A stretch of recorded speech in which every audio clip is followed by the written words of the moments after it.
Hey y'all, I want to start off this nugget of joy by reading a scripture with you. The scripture I want to read is found in 1 John chapter 4, verse 17 to 18. And this is a Message translation by Eugene Peterson. And this is what it says. God is love. And when we take up permanent residence in a life of love, we will live in God and God lives in us. This way, love has the run of the house, becomes at home and mature in us, so that we're free of worry on Judgment Day. Our standing in the world is identical with Christ. There is no room in love for fear. Well-formed love banishes fear, since fear is crippling. A fearful life, fear of death, fear of judgment, is one not yet fully formed in love. Now, I love this scripture, but I guess with this nugget of joy, how does this impact our life in those hard moments that we have? I'm sure you have hard moments. I know I have hard moments. I think we all have hard moments. So how is a verse like this, where God is love and love is supposed to have the run of the house, how does that work in the hard moments? No, in hard moments like just a second ago, I just got to exchange my kids with my ex-wife, which is always hard. And both of my kids start crying straight away in the car. Not wanting to, I guess, be without me. And then they're crying there, which makes the handover a bit challenging. And I'm putting my daughter with tears all down her face in her car seat, while my son waits to get a hug. So what do you do in hard moments like that? How does this kind of verse that I just read, how does that impact? How do we, take the application from that in our own life in those hard moments? How do we be formed by love, where love runs the house? Which is what I love about that translation. I love that line. So how do we do that? How does that look? How does that apply in hard moments?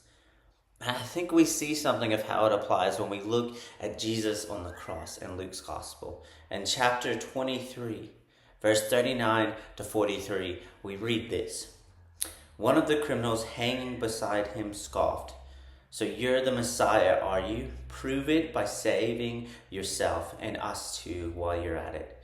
But the other criminal protested, "Don't you fear God even when you have been sentenced to die?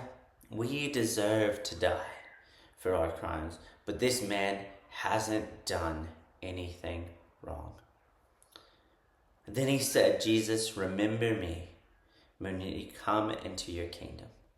And Jesus replied, "I assure you today you will be with me in paradise." Now, what I think we see in that scripture about what it means when love has the run of the house, when love is fully formed within us and has the run of a house, it means for us that we let go of control. Control is not love.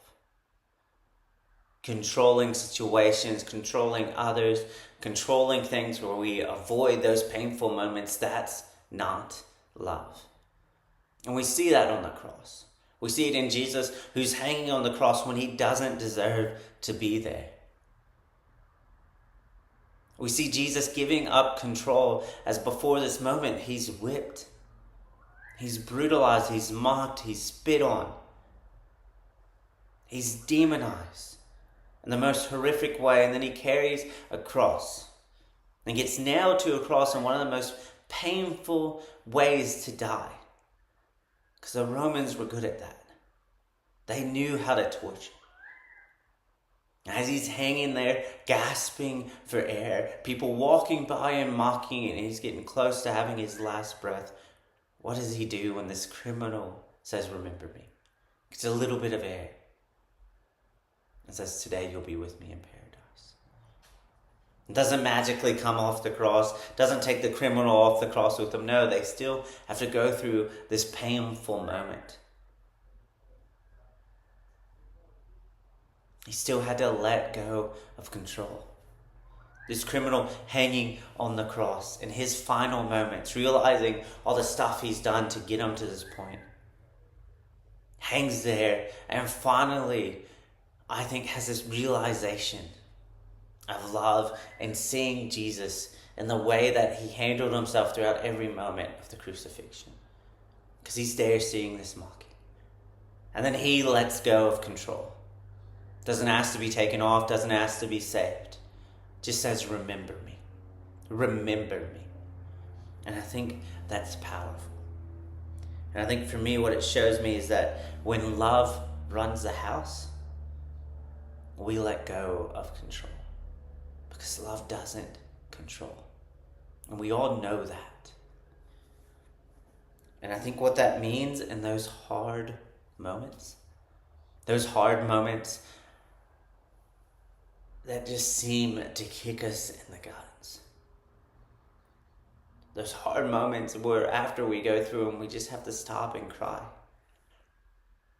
Like I did in my car after my ex-wife drove off with our two youngest kids. I had to sit there and just cry for a minute. Because in those hard moments, I have to let go of control.